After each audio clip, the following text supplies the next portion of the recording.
This episode of Scrolling to Death is sponsored by Bark Technologies. Bark offers parents advanced content monitoring for all of your child's devices. Bark is literally helping to save lives and has alerted parents to millions of life-threatening situations like self-harm and severe bullying. More on Bark in the episode notes.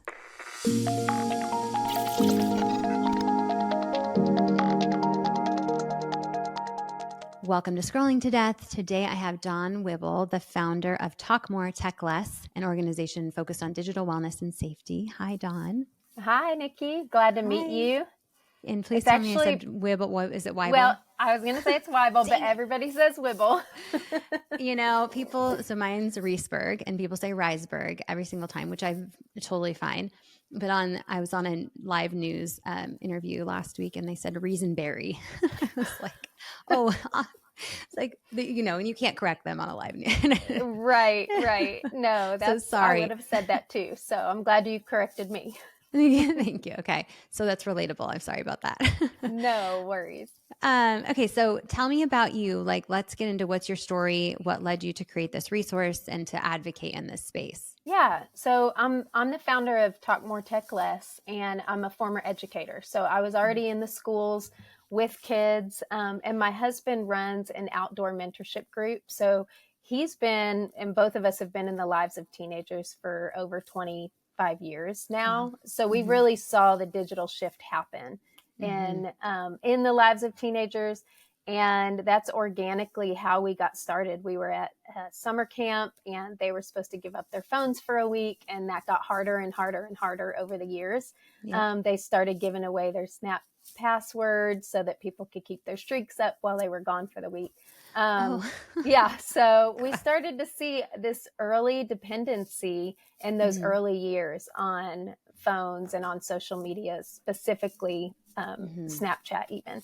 But so we just created these boxes. We called them the detox box and kind of talked about how we're going to set our phones in these boxes and give yourself a break from your phone. We know that statistically now, people are nearby our phones for 22 hours a day. So that's a huge part of our life. Our technology is just a huge part of our life. It's nearby. We use it for so much. And so I started to just look into it and realize this wasn't just an issue with the youth that we were working with. It wasn't just an issue in our own marriage. It wasn't just an issue in our state or in our country. It was global, this shift that was happening. So I started to those early years, it was like 2013, do a little bit of research on what was happening. And I formed Talk More, Tech Less and started going into schools. And I really make connections with counselors because they're the ones in the schools that are seeing the issues arise with students and technology. And I do online safety trainings and digital wellness trainings in the schools. So that's the short answer for how I got started. Yeah. And a long time ago, like over 10 years ago. And were you really kind of frustrated for a long time? Because I feel like there wasn't a lot of positive changes maybe until the last year or two regarding legislation and lawsuits and things. Absolutely. I mean, I say we were doing these trainings for 10 plus years and talking to parents and parents coming up after saying, we're doing all the things that you're recommending, which really forced me to get more involved in advocacy and in legislation. And that's, I have had connections over the years with other organizations doing this work. But yes, being in it for 11 years now is, it's been a long time. And so I'm so thankful for the groups that I'm a part of now, and working on legislation, because we know this is just such a beast, and education's important, but so is advocacy. Yeah. So, and let's talk more about that, because you mentioned parents would be like, we're doing all the things. And I know I've interviewed a lot of parents who've lost a child, and many of them had all the monitoring, had all the conversations, delayed devices, and the harm still happened to their child. And where does the fault lie? And it's hard when you actually realize that these platforms are instigating the harms, you're like, how is that allowed? Like, there's a right and wrong here, and they're wrong. So that's how I realized, like, oh God, we need to pass legislation. And I only started this podcast a year ago, and I'm like, here's the Kids Online Safety Act, like, yay. I And then I'm know. like, oh my, and I'm learning really fast how hard it is because big tech is fighting so hard against bills like this. But are you feeling more hopeful regarding the advocacy piece and the legislation in the last year or two? Well, absolutely. I mean, in Okay. 2017, it was like kind of an awareness campaign before, like, hey, there's Mm. a problem, Mm-hmm. almost like warning people for all Yeah. those years. And sadly, now we're looking back and seeing all the loss that has happened, and seeing all the changes that need to be made. And one of the aspects of my training, one of the modules that I cover in my digital wellness training, Mm-hmm. is about ethics and tech ethics versus our own ethics and our values. Mm-hmm. Like, they're so different. And Mm-hmm. so when you look at what the technology industry, big tech, what they value and what they want, it's not the protection of our kids, yet they're No. using these products. And so it's why I'm so thankful for voices like yours being able to tell the stories, because there's only so much research that Mm-hmm. brought awareness and brought any action. But when you hear the stories, that is really what has moved the needle forward over this Mm-hmm. last year. Um, and I'm just grateful to that I found the group I found. So about 2 years ago, 3 years ago, I reached out to the Screen Time Action Network and became a part of the Online Harms Prevention Work Group, Mm-hmm. which is half survivor parents who have lost their kids to online harms, and the other half is professionals in this field, just being concerned about kids and Mm-hmm. their safety online. And so it's child psychiatrists, it's pediatricians, mental health, all kinds of areas of people coming together and saying, how are we going to grab hands and move this issue in front of Congress? And so it Mm-hmm. happened this last year.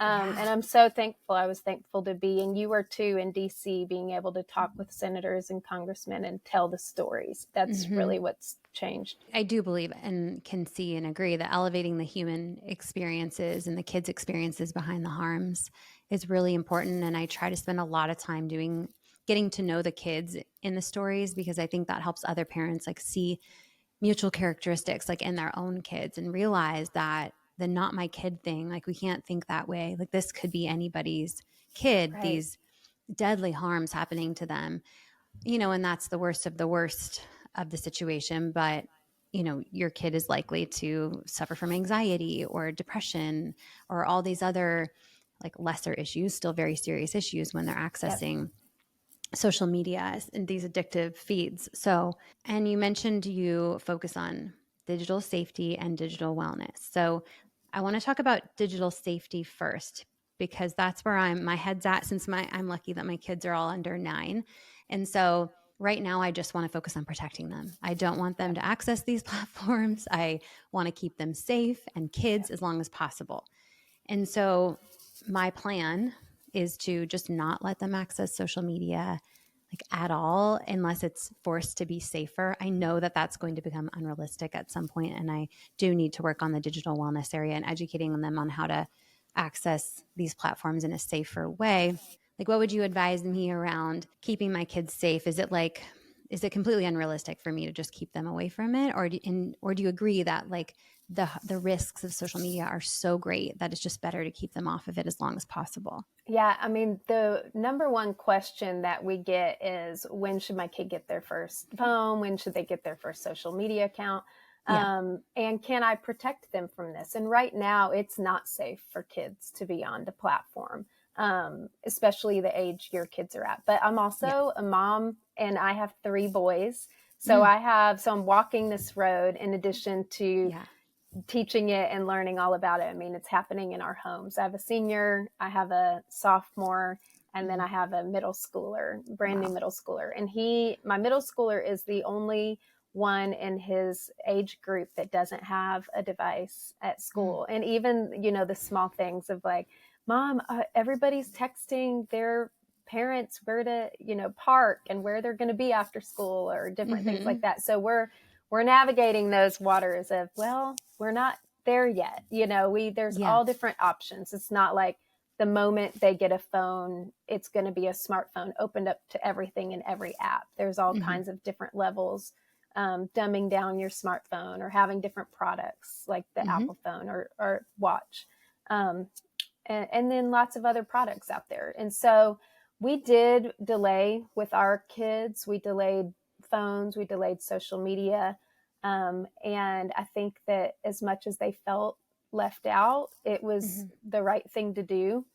Mm-hmm. And then we talked about all the issues. I mean, our organization's called Talk More, Tech Less. So Mm-hmm. we told the stories. We told the stories to our kids in really age appropriate ways. And that's another big part of the training is to say, make your home a safe place, an open Mm-hmm. place to be able to talk about these issues with your kids so that they're hearing it and they're aware, Mm-hmm. because all of their friends have devices too. And so we see, like you said, we see some of these stories where parents have done everything.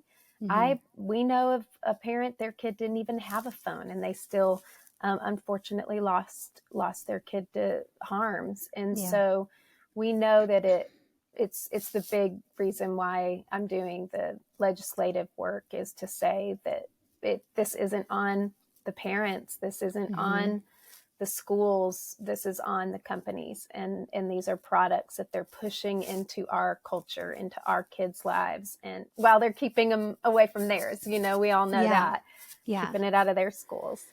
Totally. Yeah. So the tech executives are largely not giving their kids devices not early. They're delaying. They're going to schools where they use very low tech. So we should all take something from that for sure. Yeah. Yeah, I really just truly feel like delaying is the answer regarding all of it. But at some point, we have to introduce these things to them, all with conversations while the delaying is happening, like you mentioned. Yep. But we're lucky that we do have a lot more options now with different watches that are made for kids, or phones like the Bark phone or Gab phone that are Yep. made for kids, that are safe from the ground up. And then you get to add on what you feel is appropriate for your child's age group, rather than trying to lock down an iPhone that was built for adults and has a lot Right. of bugs and issues for kids.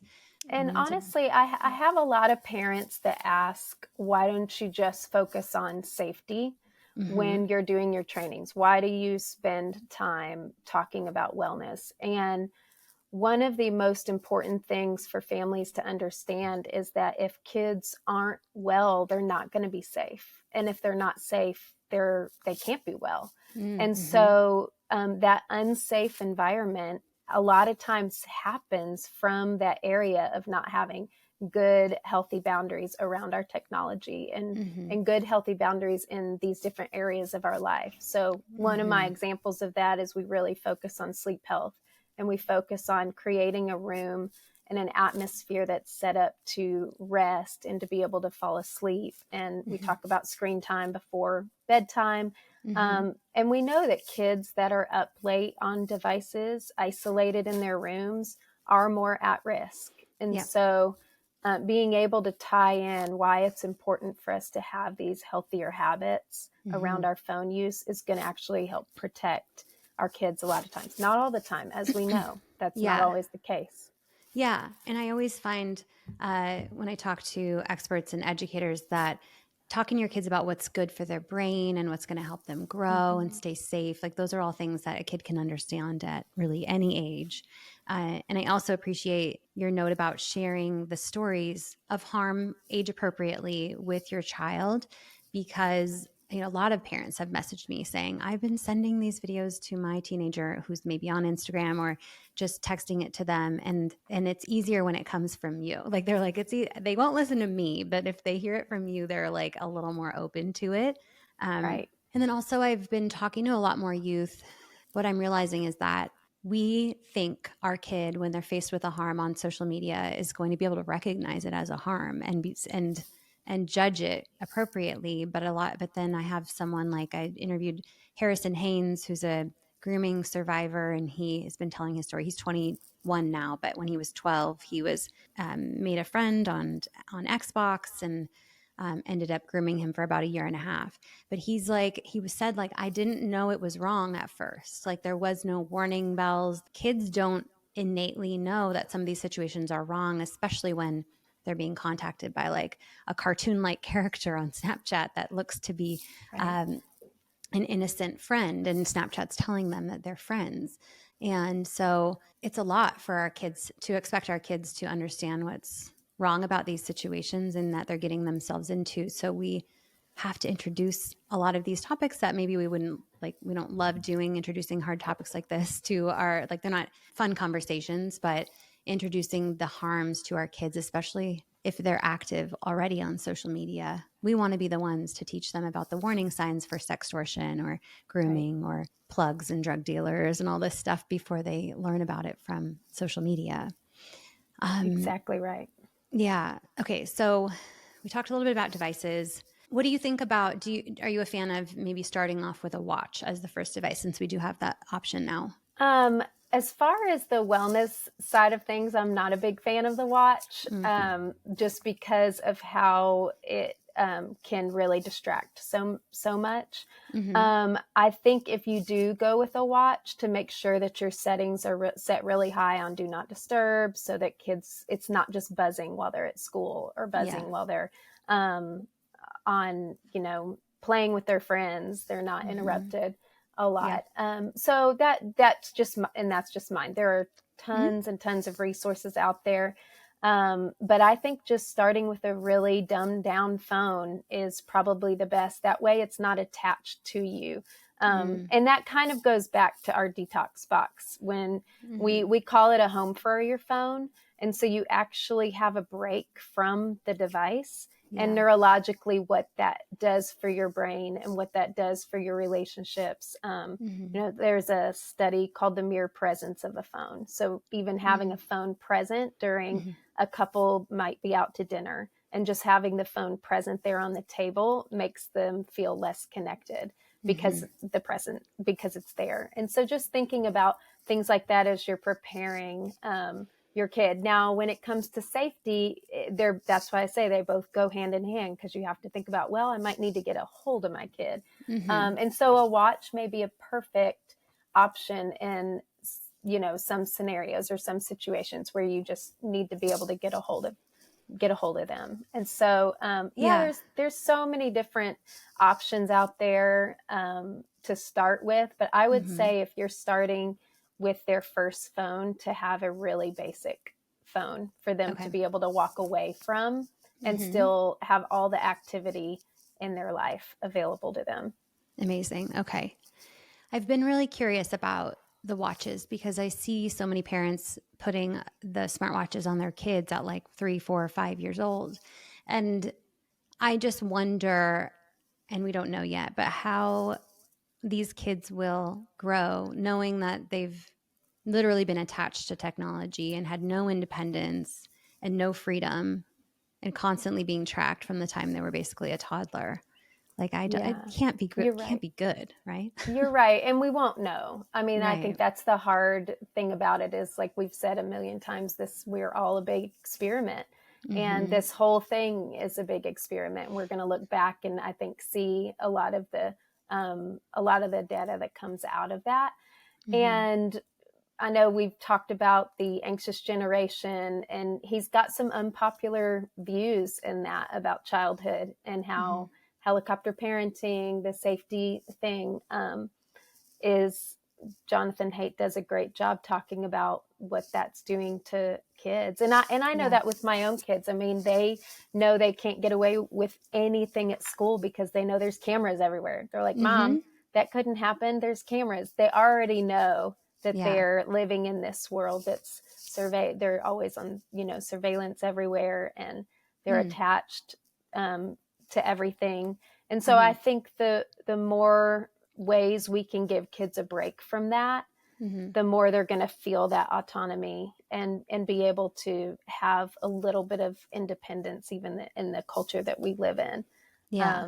So it's a hard balance. I mean, we go to a big school. We go to a big public school. My kids have ed tech everywhere. They have um, kids around them that have technology. And so I would love to say, let's all go move away on a farm and not have any Mm-hmm. technology in our lives, and not Mm-hmm. have it be a part of us, but that's not our reality. It's a Mm-hmm. big part of our work. We're able to connect right now because we're using it as a tool. Mm-hmm. And so it's such a big part of our lives, and how are we posturing it in a way that it's serving us and not mastering our lives and taking over our lives. Yeah. And I mean, adults struggle with that, right? Like using technology just for a tool and not a toy and not distracting us or wasting our Yeah. time. But kids are at such a disadvantage because their brains are not developed, and they're definitely going to be more drawn to the toy aspects and the entertaining aspects of technology. But then we are also giving them access to platforms that are built to be addictive to them. And so, right, that was why we have to help them balance and delay and choose safer devices for them, and then train them for how to be an adult in the world and not be distracted all the time and not be able to focus and do their job and the things that they need to do to be a productive citizen, right? Right. Right. And So, I know that we talked about earlier schools, and I've seen some of your story coming out with what's going on with your school. mm-hmm, And I had 10 years, 11 years ago now, similar situation with the one-to-one iPad coming into our district. mm-hmm, And so we were talking about, how we can make sure that that's safe. I had a teacher, my student's teacher, he was in second grade, mm-hmm. and she said, I want you to come look at these iPads and just take a look, because I know the work that you do. And we just got him, and I just don't know if this is a good idea. Wow. Yeah. This was 11 years ago, and we made an appointment. I opened it up, easily was able to access pornography on there. um, I mean, we typed in the word fun, and I got to the word you, which any kindergartner could, open up and type in the word fun right when we F you, and all kinds of stuff auto Oh, populated. Jesus. And so, right. Oh my God. So we went to, and then I just typed in other things, just random things, Mm-hmm. and ended up taking pictures, going to the IT department, and talking through some of this stuff beforehand, and talking about the Children's Internet Protection Act, that the school needed to be protecting them with filters. And we Wow. were looking at the filters they were using. Anyway, long story short, this same district is the district that my kids are still in right now.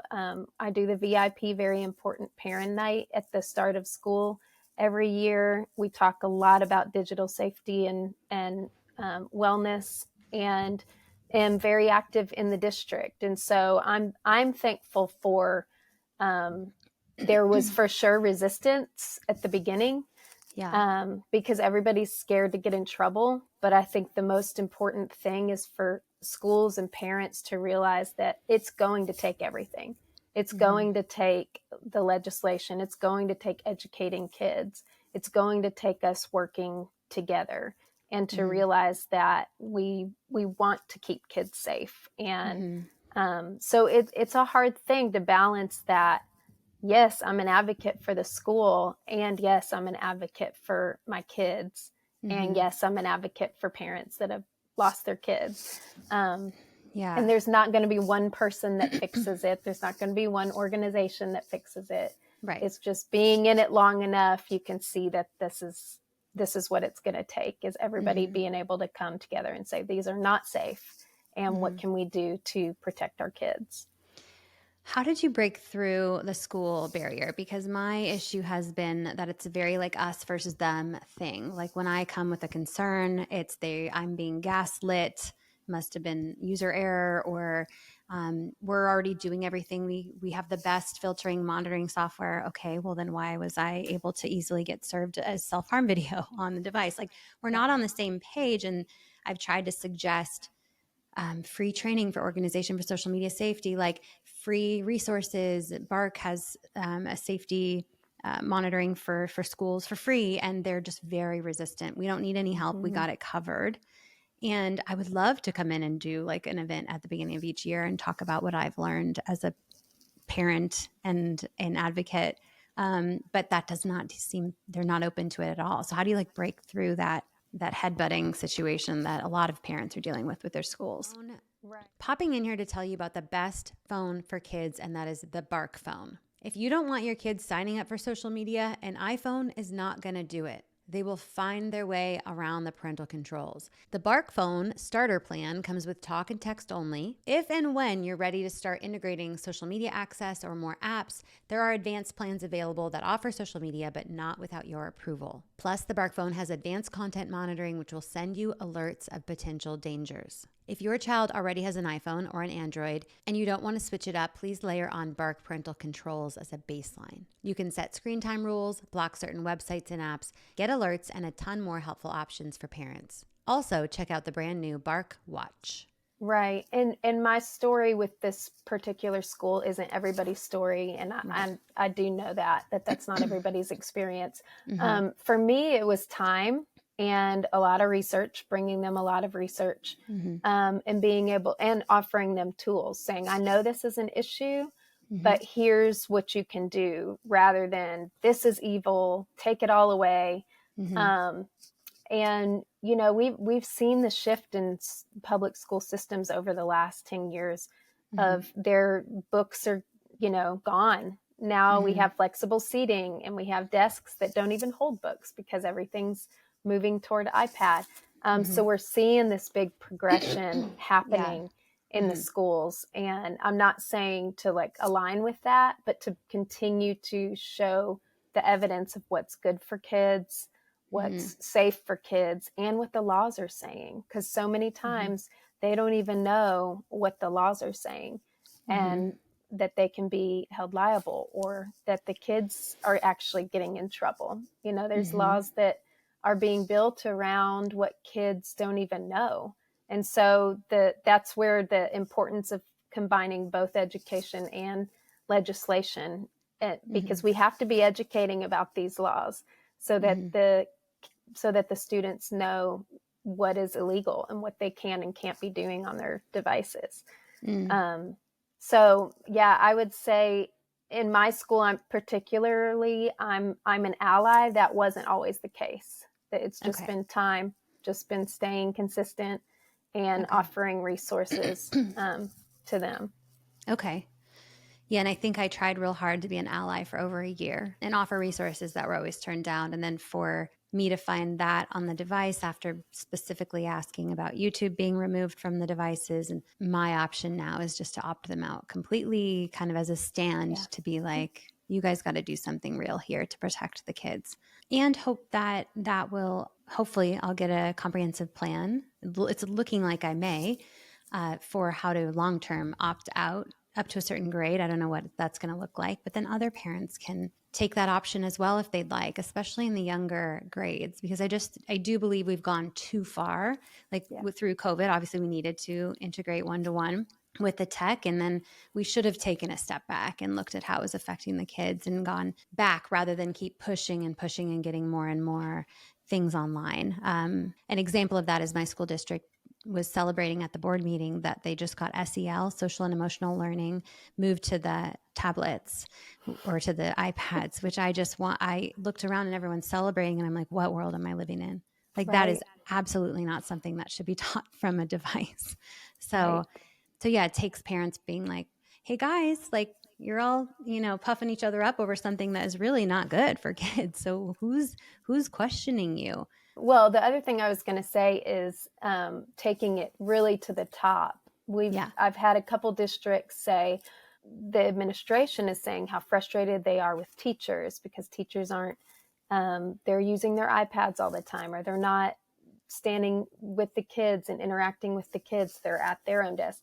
And I talked to administration about how all of that has to come from the top, because these teachers, and coming from a former educator, I was in the schools, so I knew everything comes from the top. So you sent, after and during and after COVID, everything moved virtually. And now you're expecting teachers to just go back to lesson plans and doing things. So you have to make the shift from the top and then filter it down into the schools. So most of my meetings are with superintendents, with school boards, with the principals. And if I do have an issue with a teacher that I can deal with just the teacher on that, I will. But yeah, it's administration that I usually am contacting and connecting with. Yeah, I realized that too. You send it to your principal, they're going to pass you on to the district anyway. Yeah. Is there any resources?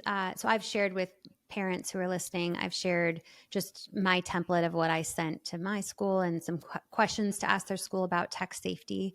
Is there resources that you provide or recommend to parents around this topic of device safety at school? Well, one of the big issues we're walking through right now is the phone free school. Mm-hmm. And, they have the phone free school packet. Mm-hmm. All of that's really helpful when you're talking about cell phone Yeah. safety. And then Right. there are a couple different filters and monitors. There's some school districts I work with that are using the Bark Mm-hmm. monitor on the ed tech, Mm-hmm. but they're not using it on the phone side of things. So Right. they're not using it with the devices, but they'll use it with the school issued iPads Mm-hmm. or Chromebooks.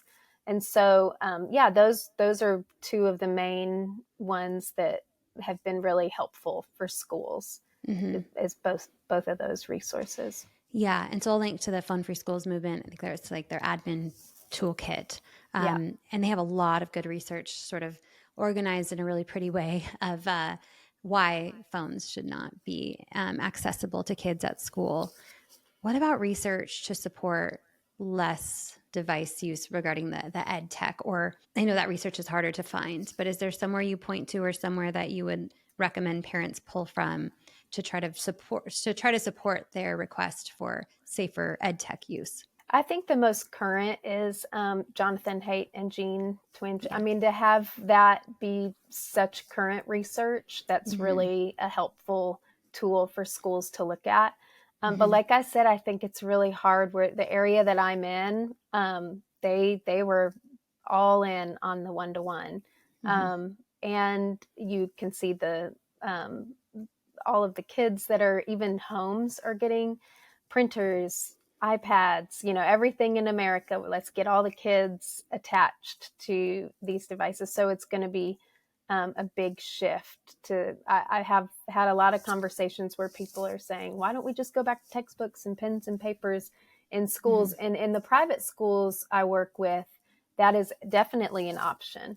But Mm-hmm. in the big public school systems, it's not going that way. So Mm-hmm. having those conversations of how to have media literacy, how to have digital wellness is really important, because we're seeing and really also talking about the younger grades, showing a Mm-hmm. lot of the evidence about early brain development is really important. In the Action Network, Screen Time Action Network, we have an early childhood group, Mm-hmm. and they have a toolkit on the website there Okay.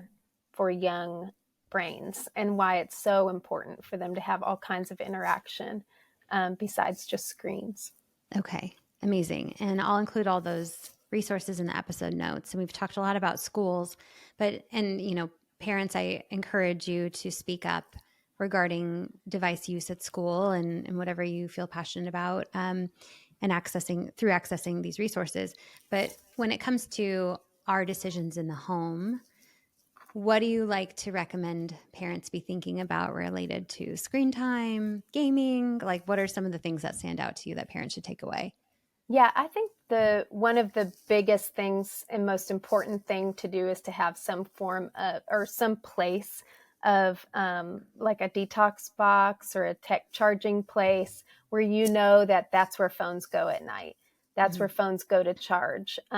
Having a home for your phone, having a place that's not attached to your body is a Mm-hmm. really good practice to not have kids constantly have it in their pocket or on them. So I think that that's just a simple thing that everybody can think about. How can I make a little tech station in my home that we know we can go set our devices on? And there's lots of options out there. I know the Mm-hmm. schools are starting to use Yonder. We Mm-hmm. have a detox box on our website. There's a couple different options out there for a home for your phone.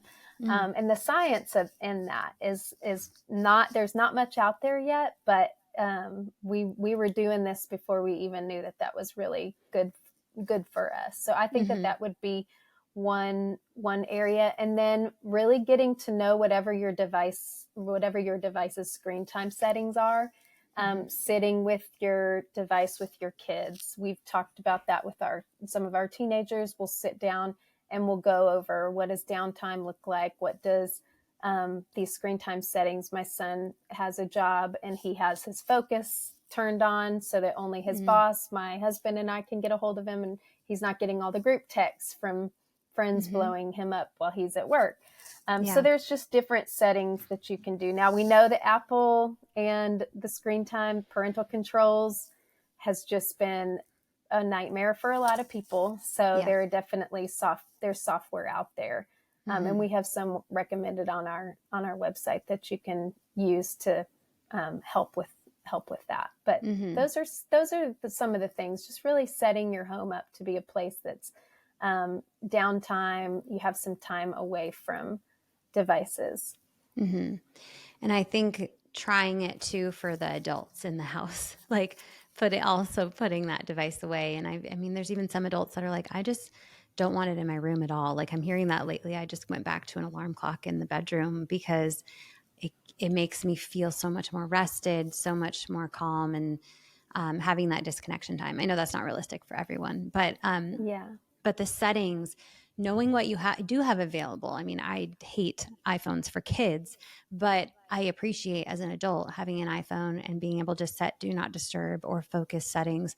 I also have the one where if it gets too close to my face, it like something pops up and you have to back it up and then wait and then it loads Yes. and then you have to click a button.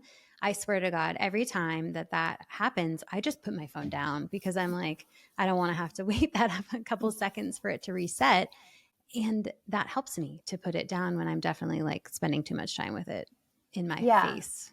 Right. Right. And So, that comes from the eye health and the distance of having yeah. the screen so close to our eyes, which Yeah. is a big issue with kids that are gaming and have their phones real close to their eyes. And Yeah. I've talked to some doctors who are like kids generally, their spines are becoming more curved from being looking down at the device.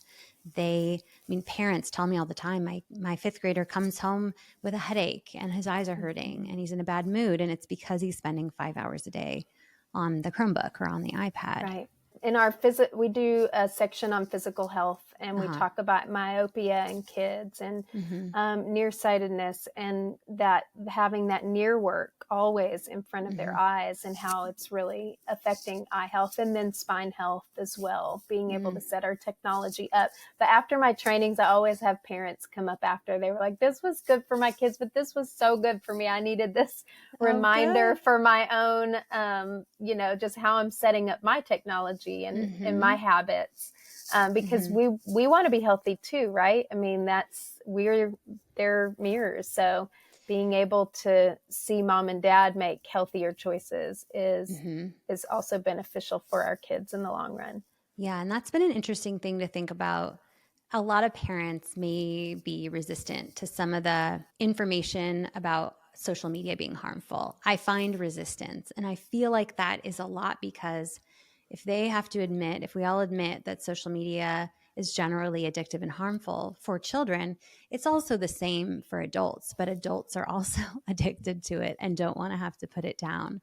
So, it's hard. It's hard for parents to be like, okay, this is bad for you, but I'm going to be using it all day. And we also need to take a look. We do need to take a look at our own behavior and how these platforms are affecting us. Or, I mean, I've been able to take a really hard stance on TikTok. Like, I feel like it's exploitative, it's manipulative, it's a national security threat. So I don't believe that anyone should be using TikTok right now, especially our politicians after passing a law saying it's a national security threat. And then you have Right. both presidential candidates on TikTok. It's like, what Right. is happening? Being parents being more open, right, to absorbing the information that could be beneficial to them, beneficial and helpful for their own health and balance, right? Yes, absolutely. And we know that those as we make those choices, it's going to be hard. I mean, I can tell the days that I'm scrolling more, the days that I need to set better healthier habits for myself, I can tell that my mental health is affected by those Yeah. Yeah. choices that I make. And so, yeah, it's really important for us as well to pay Mm-hmm. attention to that. And our Yeah. kids will see it. Yeah, absolutely. And I've been thinking about social. So remember Social Dilemma in 2020? Yes. I was wondering, I haven't watched it since 2020, but I was wondering at what age I should let my oldest watch it. And she's going to be 9 in a couple weeks. And I'm feeling like maybe now. Yeah, I actually recommend it. It's just a good awareness piece for people to see the difference in. I have parents that say afterwards, I feel a little bit of relief and Mm-hmm. anger after watching that, because my eyes are open that all Mm-hmm. of this addiction stuff isn't on me. This Mm-hmm. is actually due to algorithms. And there was a Mm-hmm. bill that I testified on in Texas. And I was testifying next to a 16-year-old, very courageous 16-year-old who had self-harm content pushed toward her through the algorithm. And I remember thinking, I wish that this bill wasn't just for teenagers. I wish we could turn off the algorithms too, right? Because Yeah. my feed is full of, in one way, it's full of things that I'm interested in. But Right. I miss just seeing on my feed the people that I want to see, the people Mm-hmm. in my life that I want to follow, Mm-hmm. instead of it just being constantly them choosing what I'm seeing. Yeah, what a relief that would be. How interesting to go back to that. And I know California Governor Newsom just signed a law that will allow or will force the social media companies to provide a chronological feed for minors. Now we're waiting for big tech's crony organizations to sue over it and try to overturn the law and all that legal process. Yeah. But yeah, I would love that. And I think that it's also interesting to compare like an adult account, which the algorithm is harmful and manipulative, but it's the type of content that adults are getting served is actually better than what kids are getting served, is what is being found. So parents will say, well, my feed is just what I'm interested in, and they don't Yeah. understand that they're seeing different things than kids are. Right. And kids are targeted. I mean, they're targeted with that content, that harmful content. Yeah. And people do not realize that. I have a Talk More Tech Less Instagram account, and one of our posts talks about how my feed is different than your feed. And it Mm-hmm. shows, I just scrolled up on my feed and it's recipes, it's, Yeah. lots of fun content that, I enjoy watching. And then you open up someone who's 16-year-old, you open up their feed and they don't even have to be clicking on some of that stuff to get it fed to them. They're Mm-hmm. just targeted because they're that gender and that age. How So it's, backward is the world? That's I so know, I horrible. know. So parents do feel like this isn't as harmful as. I will say that the families that I am with and interact with the most that have the healthiest and really I would say even safer habits on social media Mm-hmm. keep social media social, and that's how I say it. We keep it social. You're following your kids accounts, you're commenting on them, their grandmothers getting to see their homecoming pictures. Those kinds of things with the right privacy settings have Mm-hmm. been the healthiest versions of social media. And usually that's a Instagram or Facebook. When you're getting Mm-hmm. into Snapchat, it's a total different story because that's more social settings and Yeah. statuses, Yes. than the other one. But Mm-hmm. it is interesting to think of the ones that are more isolated, the cases that are more isolated that are getting more targeted. Yeah. And I will tout Apple one more time that I appreciate their shared album feature because I create a shared album for each of my kids and I give access to maybe even a dozen family members or close friends, and that's not technically fully secure, but that's where I share content about my kids so that I don't have to hand it over to the social media companies and then encourage my family to spend more time on social media, I guess, is how I look at that. But it's nice that we Yeah. have an option that's not social media to have a feed of family photos that feels a little bit safer, a little bit. Yes. Yeah, it is for sure. It's not a public platform for Yeah. everybody Yeah. to consume. Right. Okay. So, any other thoughts around how parents can get involved in advocating for positive changes around this area that we didn't talk about yet? Yeah, I would say start small within your community, and maybe that's your group of friends, Mm-hmm. and just start to get awareness around it. There's different. We have on our website we have a smartphone ed, so a group of parents can get together and watch. It's kind of how kids getting their first phone, how to set it up with privacy settings, location settings. Great. They get to hear conversations from other teenagers and even early young adults, kind of college Mm-hmm. age, about some of the safe things that they did, choices that they made that helped them stay more connected with the people in their life while they were still starting with technology. Mm-hmm. And I have a lot of different, I mean, you can imagine being in this long and Mm-hmm. having all the different sides, people that are, very low tech, people that are very high tech. I encounter all of it. I have all of Mm-hmm. it in my life. And so it's such a nuanced situation that we live in, because Mm-hmm. we do use technology for most things in life.